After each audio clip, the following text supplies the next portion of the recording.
de vous tenir debout, s'il vous plaît.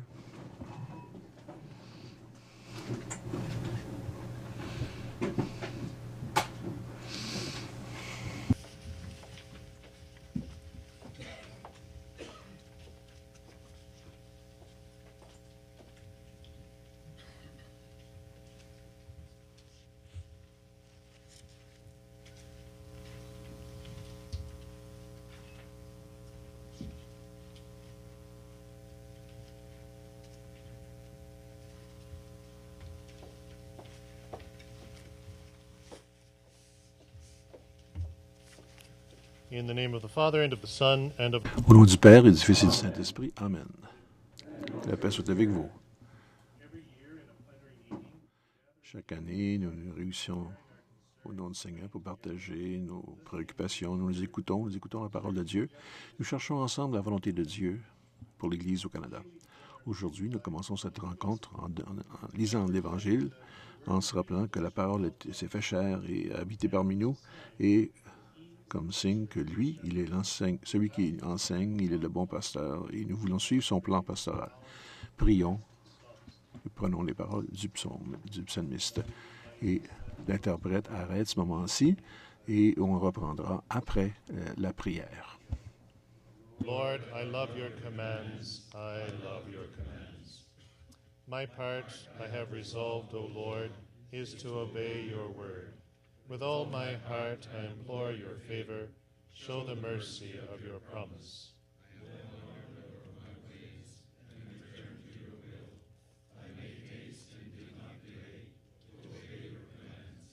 Though the nets of the wicked ensnared me, I remembered your law. At midnight I will rise and thank you for your just decrees.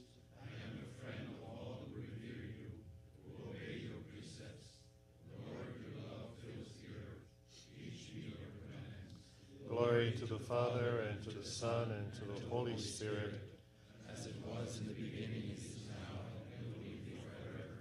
Amen. Lord, I love your commands. I love your commands. Let us pray together.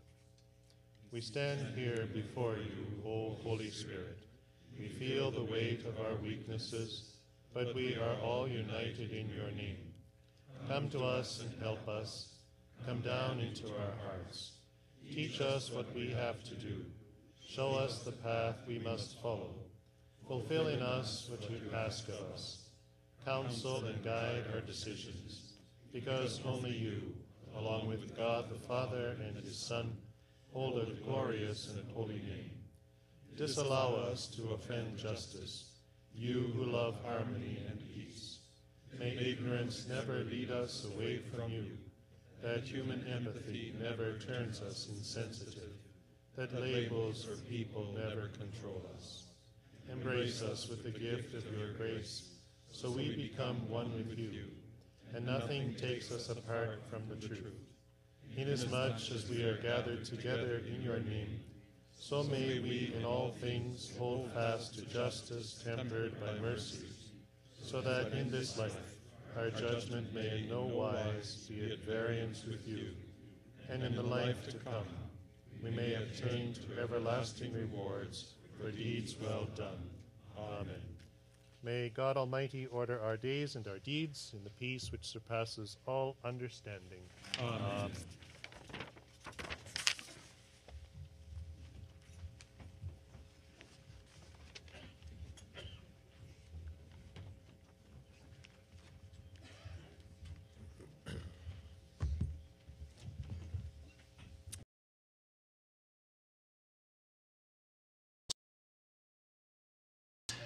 Réunis ici à Sainte-Adèle.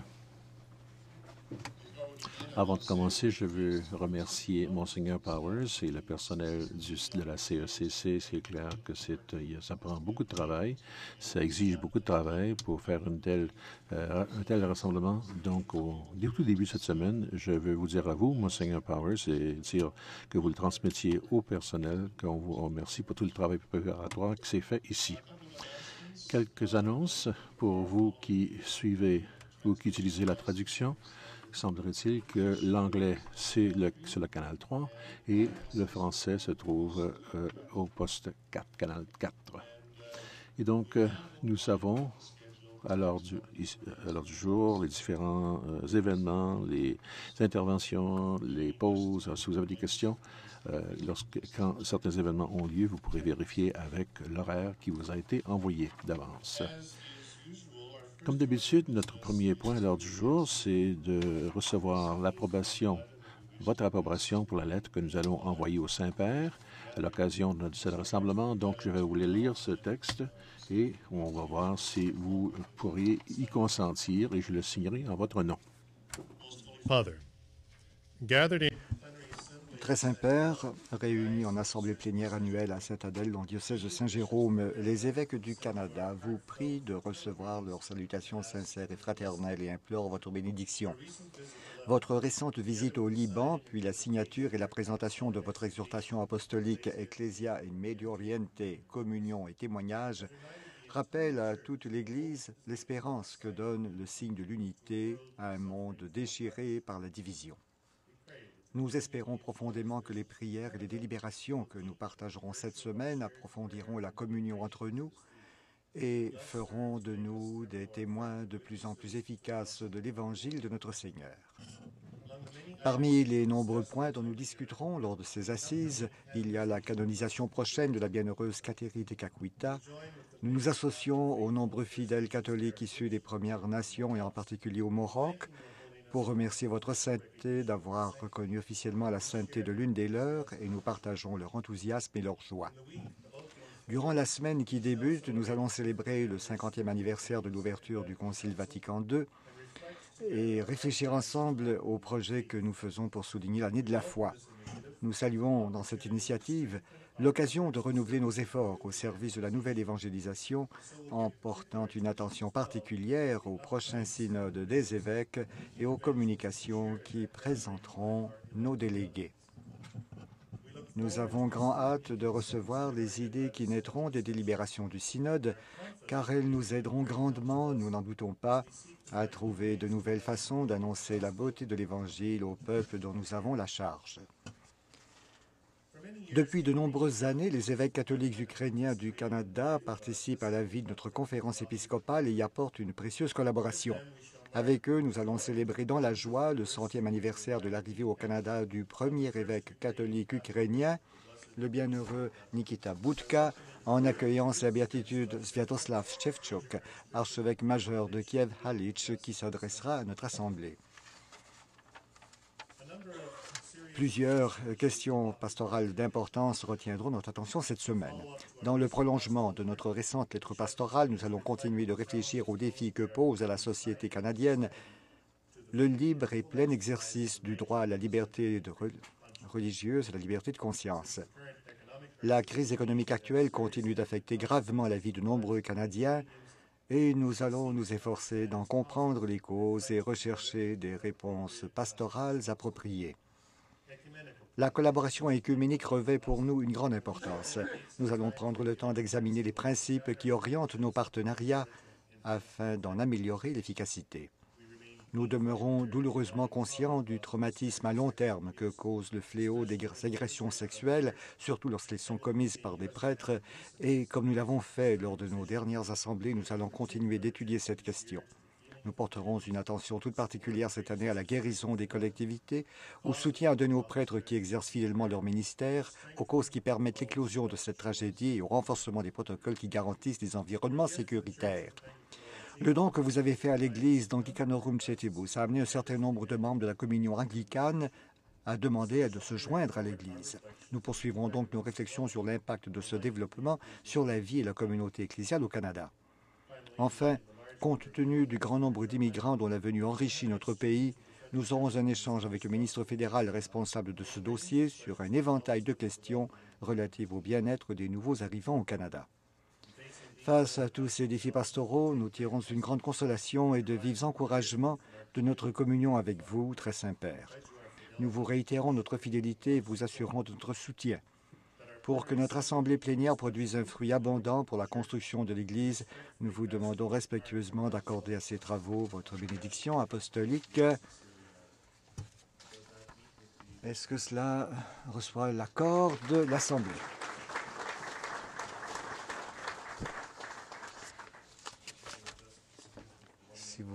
m'excuser, je vais signer le texte que nous allons tout de suite envoyer.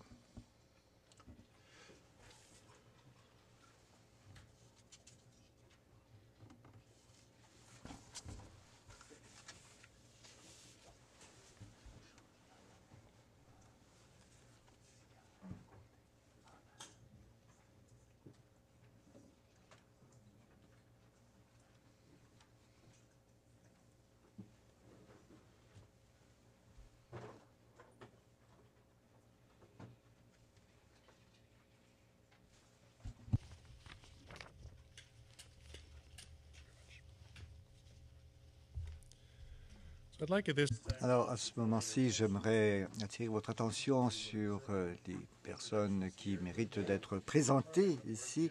Dans le programme, nous avons la liste des nominations récentes, la liste des anniversaires épiscopaux ou d'ordination, aussi des listes d'anniversaires, des listes d'observateurs. Je vais vous tous les mentionner, mais j'aimerais attirer notre attention aux évêques qui ont été ordonnés depuis la dernière assemblée plénière et signaler d'abord le nouvel évêque d'Alexandria Cornwall, Monseigneur Marcel Danfous.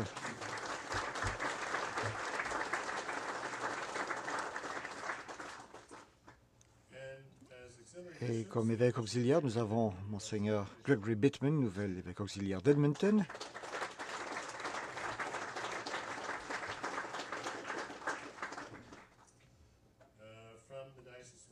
De l'archidiocèse de Québec, Monseigneur Denis Grondin.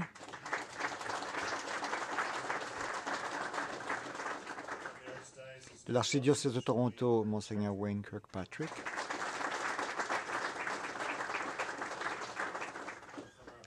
De notre diocèse hôte, le diocèse de Saint-Joseph, Monseigneur Raymond Poisson.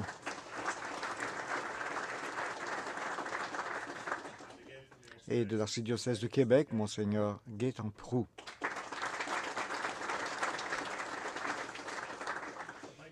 J'aimerais également accueillir l'administrateur apostolique du diocèse de Keewatin-Lupa, Monseigneur Stein, William Stein. Et je pense que nous avons quelques administrateurs diocésains. Est-ce que l'abbé Peter Tran de Saint-Paul est ici? Je ne vois pas Peter. Et du diocèse de Bathurst, monsieur l'abbé Wesley Wade.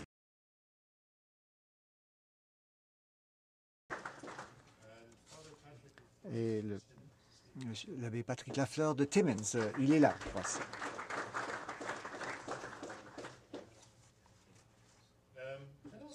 J'aimerais aussi vous signaler le nouvel ordinaire de la chaire de Saint-Pierre, nommé Monseigneur Jeffrey Stinson. Donc, c'était créé à l'occasion de Anglicanorum Cetibus.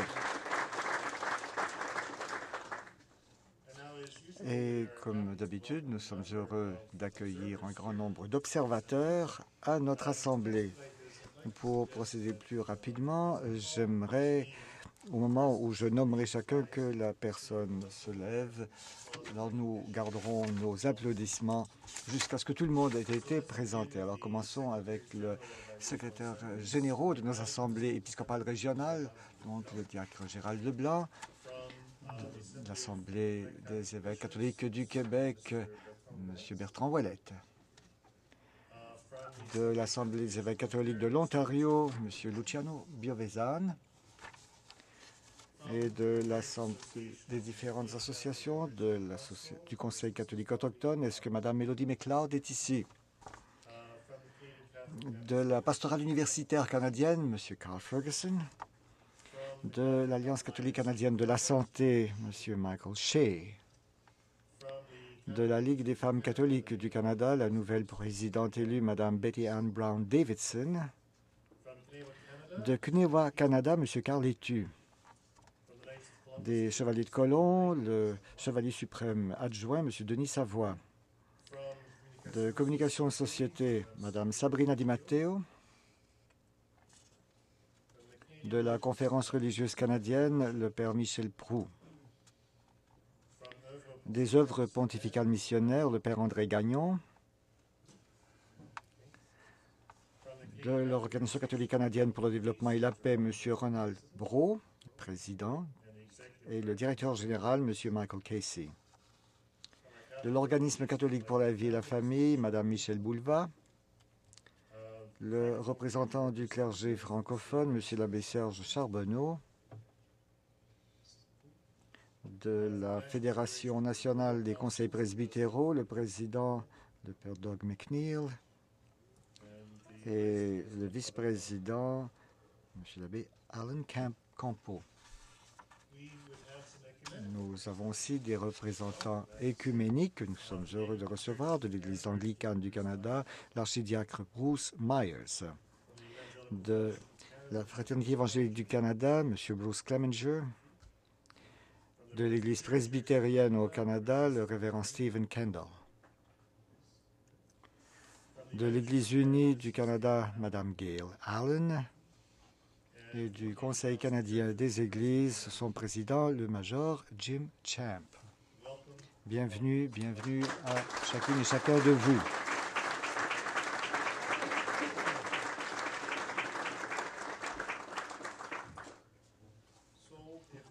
Alors, si nous pouvons maintenant passer à l'essentiel de nos travaux, vous avez à l'onglet 1, vous avez l'ordre du jour qui vous a été présenté. Est-ce que quelqu'un veut en proposer l'adoption? Monseigneur Simard, appuyé par Monseigneur Merla, en faveur.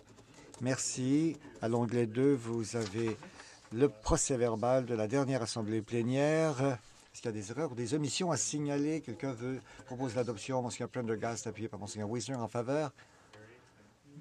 Merci. Vous avez aussi reçu le suivi au procès-verbal et tous les éléments de suivi ont été réalisés. J'attire votre attention également à l'onglet 3. C'est ce qu'on appelle les autres points. Donc, ce sont 2 rapports qui ont été présentés pour votre information de l'Alliance catholique canadienne de la santé et je pense également de la pastorale universitaire canadienne. Ce qui nous amène au rapport annuel du président que je vais maintenant vous donner. Cela, je vous avertis tout de suite, une vingtaine de minutes. Ensuite, nous pourrons recevoir des questions.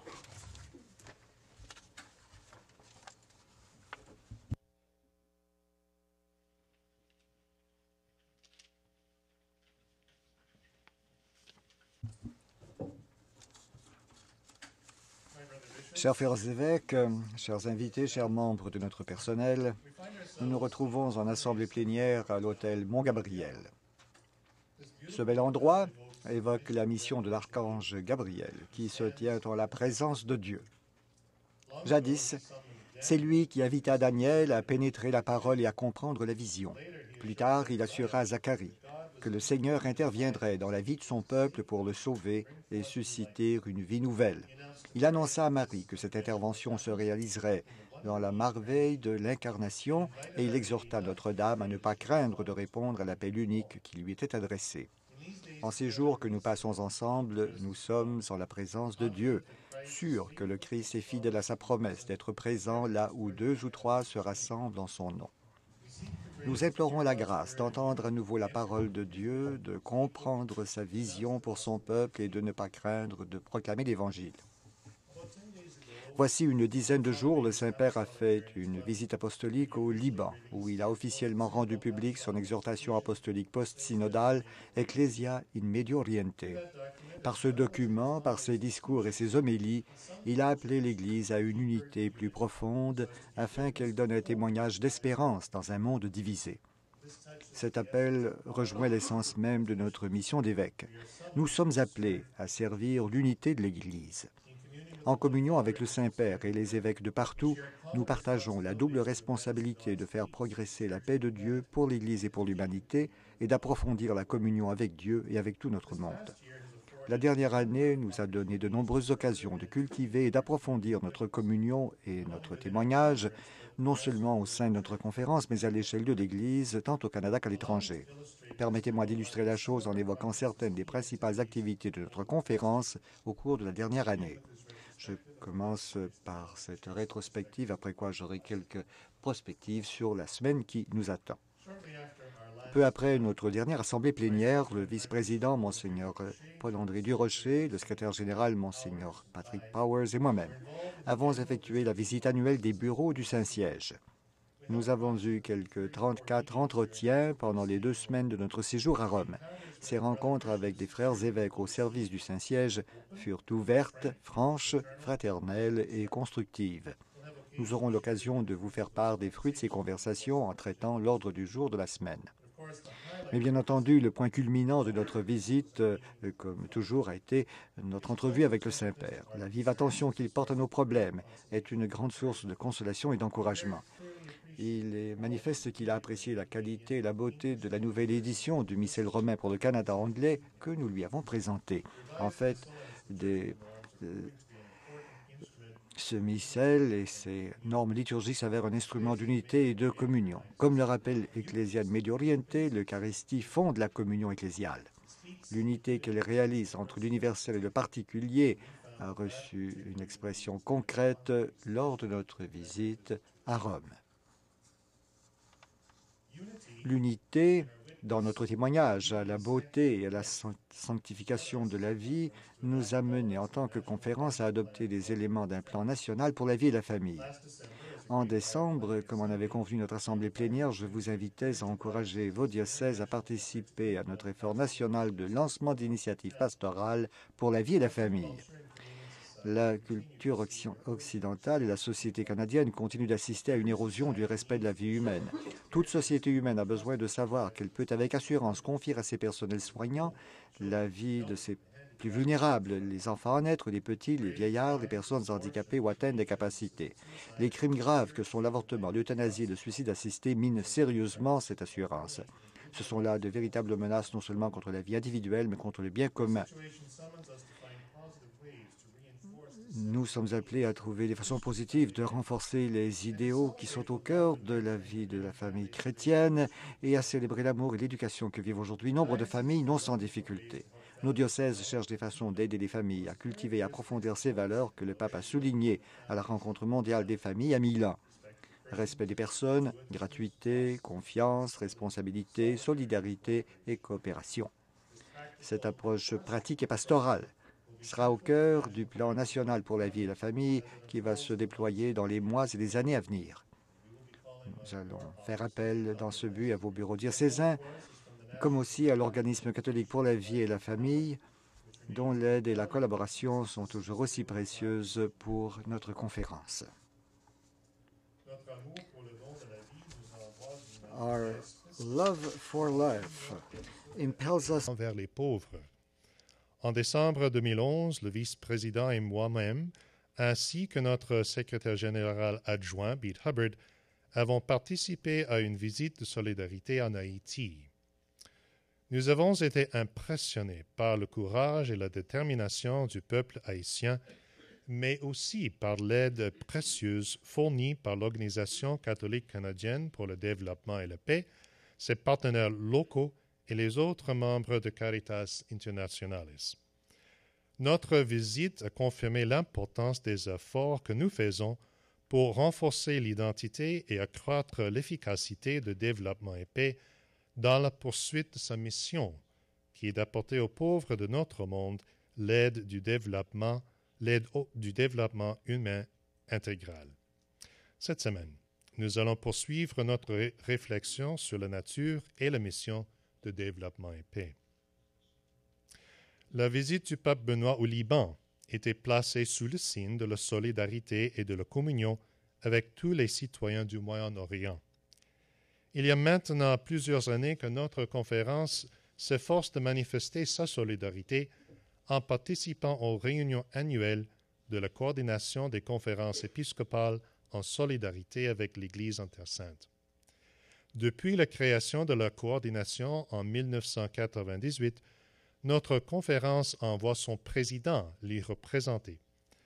Quand je suis allé à Jérusalem en janvier dernier, j'ai été accompagné par M. Kaletu, secrétaire national de Kenewa Canada. Notre participation démontre la préoccupation et le soutien de l'Église au Canada pour nos sœurs et frères chrétiens de la Terre Sainte et de tout le Moyen-Orient. et témoigne aussi de notre détermination à promouvoir là-bas la paix et la justice pour les Juifs, pour les musulmans et les chrétiens. Comme mes prédécesseurs, j'ai aussi fait part de nos préoccupations au ministre des Affaires étrangères.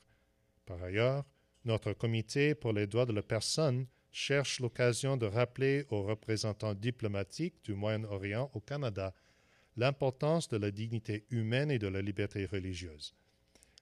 La situation au Moyen-Orient est complexe et troublante. Il n'y a pas de réponse facile ou immédiate, mais cela ne nous dispense pas de plaider la cause de nos frères et sœurs et de sensibiliser l'opinion aux grandes souffrances et à l'angoisse profonde que connaissent tous les résidents de cette terre que nous disons sainte. En mars, le Conseil permanent a accepté d'accorder le Diclofenac à la 3e édition révisée du Guide d'éthique de la santé publié par l'Alliance catholique canadienne de la santé. Je signale ce projet dans le contexte de notre mission de communion parce que le guide permet aux établissements de santé catholiques de témoigner dans l'unité du respect de la dignité humaine à chaque étape de la vie et en toutes circonstances en donnant des soins aux malades au nom de notre Seigneur. En présentant la doctrine morale de l'Église, le guide nous permet d'aborder avec clarté et compassion des problèmes de plus en plus complexes. La révision Ecclésiale médio-orientée dit qu'il est important de se prononcer d'une seule voix sur les grandes questions morales à propos de la vérité humaine, de la famille, de la sexualité, de la bioéthique, de la liberté, de la justice et de la paix. En mai dernier, grâce à la Commission pour la doctrine, le Conseil permanent a publié sa lettre pastorale sur la liberté de conscience et de religion. Voilà un problème de plus en plus inquiétant, aussi bien sur la scène internationale qu'ici au Canada. Or, il a une incidence directe sur notre communion, non seulement comme Église, mais aussi comme pays. J'ai eu l'occasion de dire dans mon allocution au Chevalier de Colomb, la liberté de conscience et la liberté de conscience sont essentielles au bien commun de pays comme le nôtre où la diversité religieuse est la norme. Ces libertés ne nous sont pas concédées par l'État, par la société ou une autre autorité humaine. Elles sont le fait de chaque être humain en vertu de son humanité. Aussi, lorsque ces libertés sont négligées ou réprimées, c'est la personne humaine et donc la société humaine qui en souffre. La liberté de conscience est indispensable à la recherche de la vérité, indispensable pour adhérer à la vérité. Par ailleurs, la liberté de religion n'est pas seulement le droit à la liberté de culte, elle comprend le droit de vivre sa foi sur la place publique. Nous aurons l'occasion plus tard cette semaine de réfléchir aux dimensions proprement canadiennes de ce problème. En juin, j'ai retrouvé plusieurs d'entre vous au Congrès eucharistique international de Dublin. J'ai été impressionné par le grand nombre de Canadiens qui s'y trouvaient et qui formaient la délégation la plus nombreuse à être venue de l'extérieur de l'Irlande. La chose est due notamment aux efforts de vos délégués diocésains et de nos 2 délégués nationaux, Monseigneur Albert Legatte et Sœur Doris Lamontagne. Les conséquences d'un tel événement pour la communion de l'Église sont évidentes. Le thème du Congrès, l'Eucharistie, communion avec le Christ et entre nous, occupe aussi une place centrale dans Ecclésiale médio-orientée, qui dit que le fruit d'une vie de communion avec Dieu et avec le prochain est le témoignage. Il se fonde sur le service de la charité, la fraction du pain et la prière personnelle et communautaire. J'aimerais maintenant vous présenter quelques perspectives sur la rencontre de cette semaine où plusieurs problèmes vont retenir notre attention. Comme à l'habitude, nous allons recevoir des rapports des diverses commissions et comités permanents et nous allons aborder un certain nombre de questions de nature administrative qui affectent le fonctionnement de notre conférence. Mais au fin du présent rapport, je veux surtout m'arrêter aux questions de nature pastorale dont nous allons traiter. Après quoi, j'attirerai brièvement votre attention sur quelques événements récents. Le premier problème est l'immigration. Nous avons au programme un entretien privé avec l'honorable Jason Kenney, ministre de l'Immigration, de la Citoyenneté et du Multiculturalisme. Depuis quelques années, plusieurs d'entre vous soulèvent des questions au sujet des politiques canadiennes en matière d'immigration et sur les réfugiés. À notre dernière assemblée plénière, Monseigneur Pierre Morissette, alors président, a suggéré qu'il serait bon d'organiser une conversation avec des représentants du gouvernement.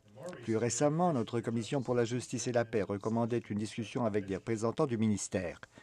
Quand j'ai informé de la chose le ministre Kenney en juin dernier, il s'est dit disposé en tout temps à répondre aux questions que voudraient lui poser les évêques. Le Conseil permanent a donc invité le ministre Kenney à avoir un échange avec nous pendant la présente plénière.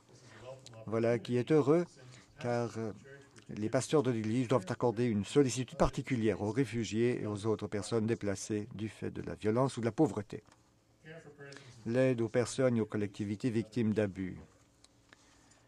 En 1992, ours was the first Conference of Bishops to publish a series of recommendations pertaining to the tragic reality of the sexual abuse. Ont écoulé depuis, notre Assemblée s'est efforcée de demeurer active et vigilante dans ce domaine important de la vie pastorale. Dans la suite de nos réflexions sur le ministère responsable, nous allons recevoir les lignes directrices mises à jour, préparées en vue d'être soumises à la Congrégation pour la doctrine de la foi. Bien entendu, notre réaction doit constamment dépasser le cadre des protocoles et des procédures pour accueillir dans l'amour et la compassion toute personne, toute famille ou toute collectivité touchée par ce fléau. Comment favoriser la guérison? Comment garantir un environnement sécuritaire? Quelles sont les situations qui pourraient ouvrir la porte à une infraction?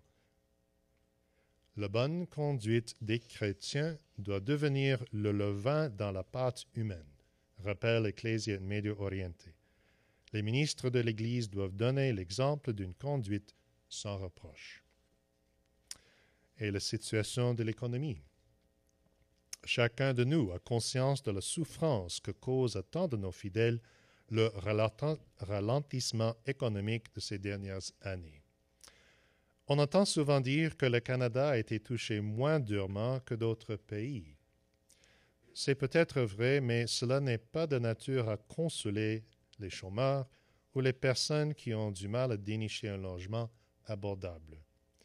Le système économique a besoin de la lumière de l'Évangile.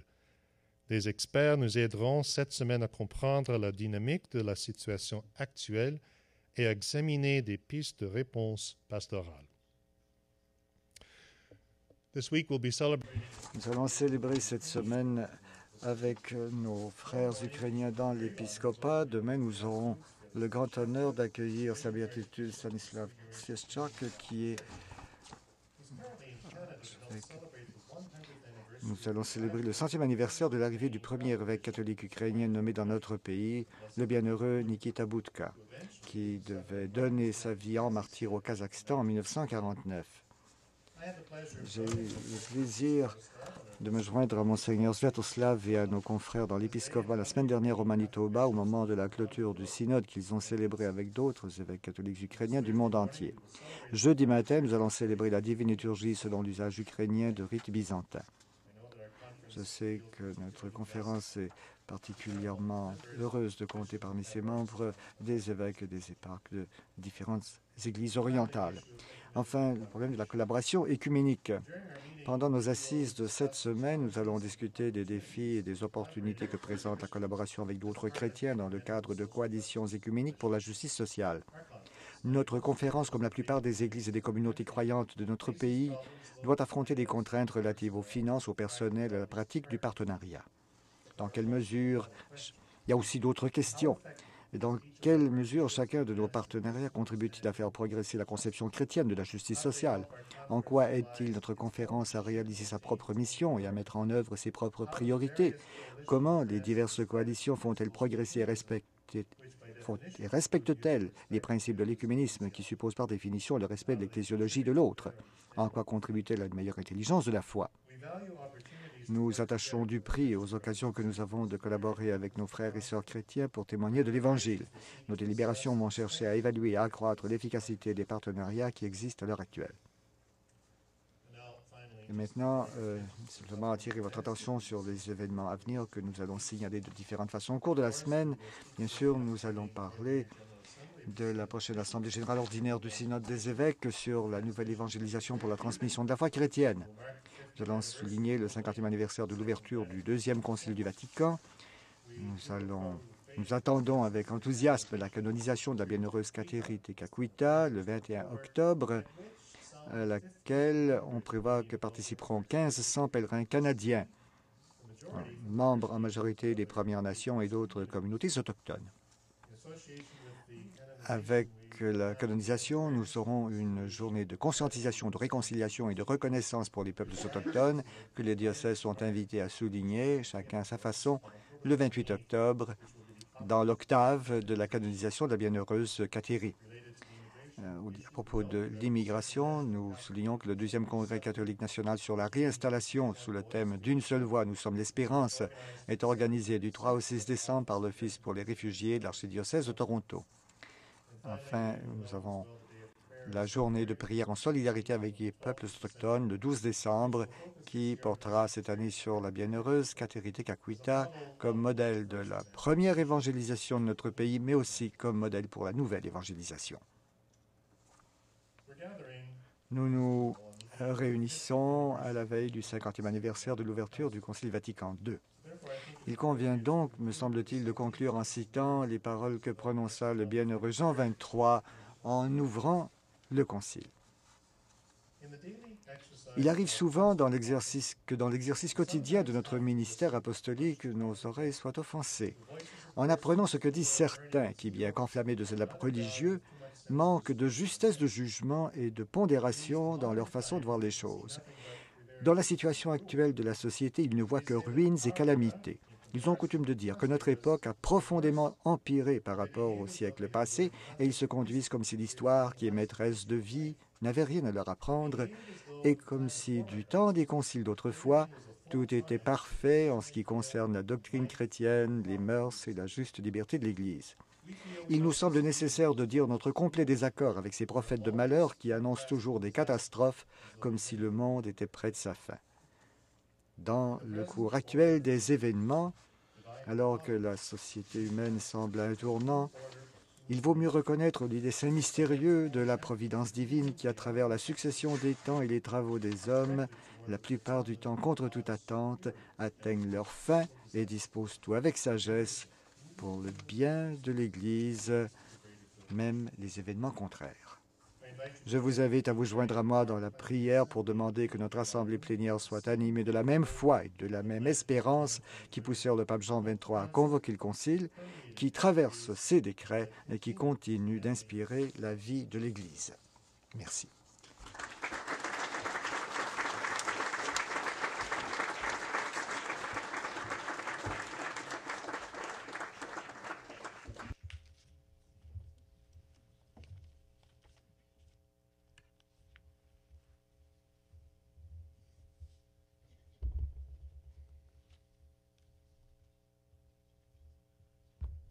We have time for questions, comments. Avez-vous des questions, commentaires? Est-ce que quelqu'un voudrait poser une question? Est-ce qu'il y a quelque chose qui n'a pas été couvert dans cette présentation? Monseigneur Dowd. Merci beaucoup pour cette présentation. C'est très complet. En ce qui concerne la question de l'immigration, il me semblerait que l'année dernière, ce n'était pas juste la question des réfugiés, mais également tout le déplacement du clergé.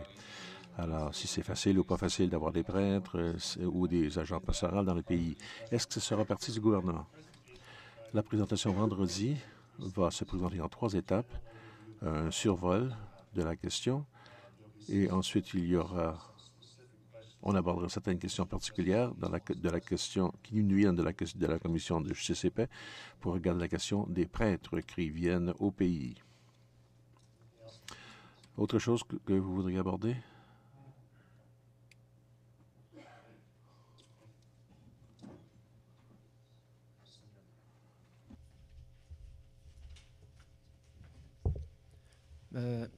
Le ministre, au niveau de les prisons fédérales, TOS, a annoncé que, je sais pas si ça se prononce comme ça, là, a annoncé qu'il ne croyait pas beaucoup à l'utilité des aumôneries dans les prisons fédérales et qu'il remettait en question les aumôneries comme telles et qu'il demandait un rapport sur ça.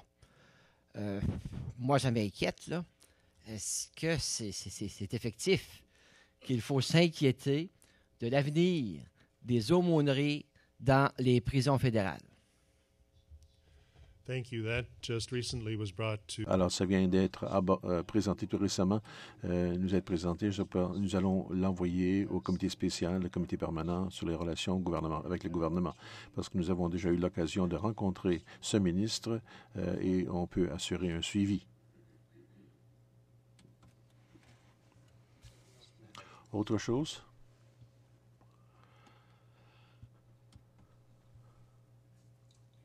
Bon, très bien, merci.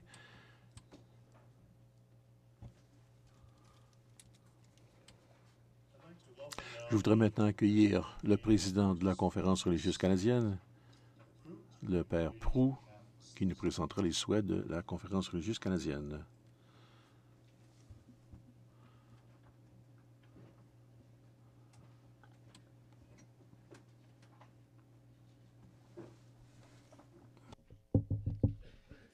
Bonjour. Je veux tout d'abord vous remercier de m'accueillir parmi vous et je souhaite vous remercier aussi pour la possibilité que vous m'offrez de vous adresser la parole aujourd'hui. Merci. En mai dernier, la CRC a tenu son assemblée générale et un nouveau conseil d'administration a été élu à cette occasion.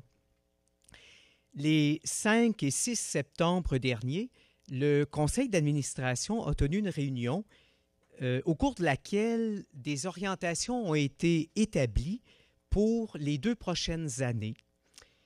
Ces priorités sont bien sûr en lien avec ce qui avait été exprimé par nos membres lors de la dernière assemblée générale du mois de mai. Et j'aimerais vous partager, vous lire l'énoncé que nous avons rédigé ramassant nos orientations. Ça se lit comme suit.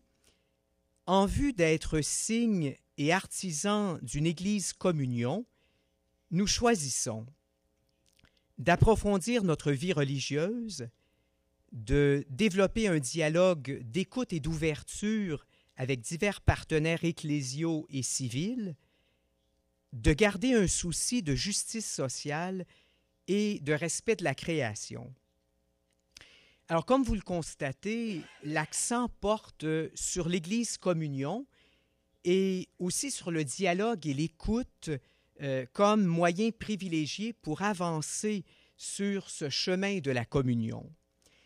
Alors, c'est donc guidé par ces orientations que nous avons eu une discussion ouverte sur le défi auquel font face présentement les sœurs états-uniennes de la LCWR. Depuis le début des difficultés de la LCWR, nous sommes toujours demeurés en contact avec les membres de leur exécutif et des membres de notre conseil ont été présents à leur assemblée générale du mois d'août.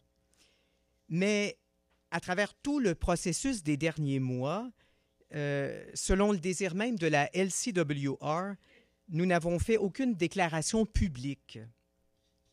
Et lors de notre dernier conseil du début de ce mois-ci, nous avons à nouveau soulevé la question de savoir quelle position nous allions prendre comme CRC dans ce contexte.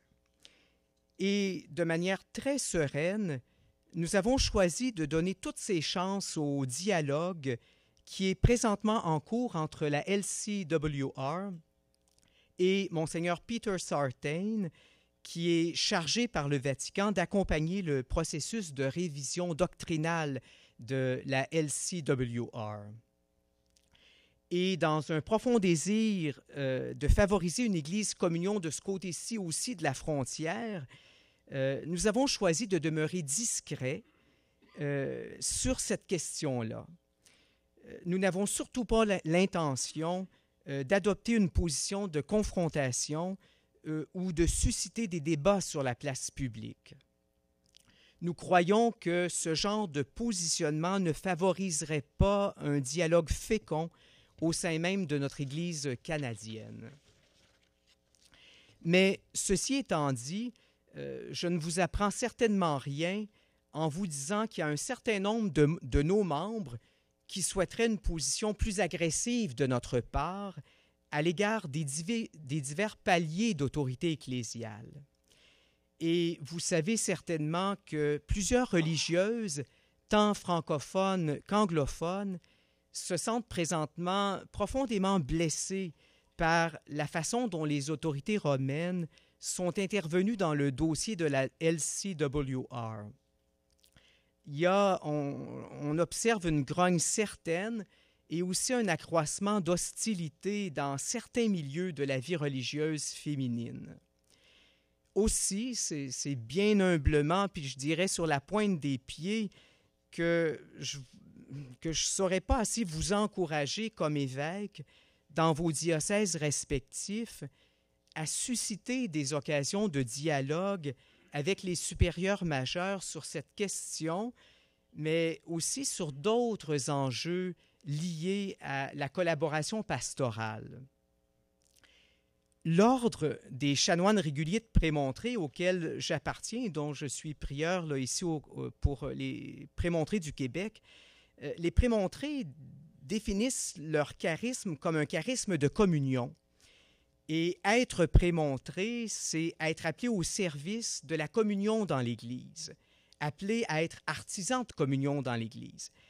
Et c'est d'ailleurs ce qu'a été de manière admirable Saint Norbert au XIIe siècle, notre fondateur. Et c'est dans cette perspective-là que j'essaie de me situer dans mon service de président de la CRC. Et étant donné que c'est la première fois que je suis présent avec vous, je pensais que c'était important que je vous montre un peu mes couleurs sur cette question-là et que je vous dise un peu dans quel esprit je comptais exercer mon service de la présidence au cours des 2 prochaines années. Alors, je vous remercie beaucoup de votre attention et si jamais vous souhaitez entrer en communication avec moi là, dans les prochaines semaines, prochains mois, ça me fera plaisir d'être en dialogue avec vous. Et peut-être qu'au cours de la prochaine journée et demie, s'il y a des questions ou des choses que vous aimeriez discuter avec moi, ça me fera plaisir de le faire. Je vous remercie beaucoup.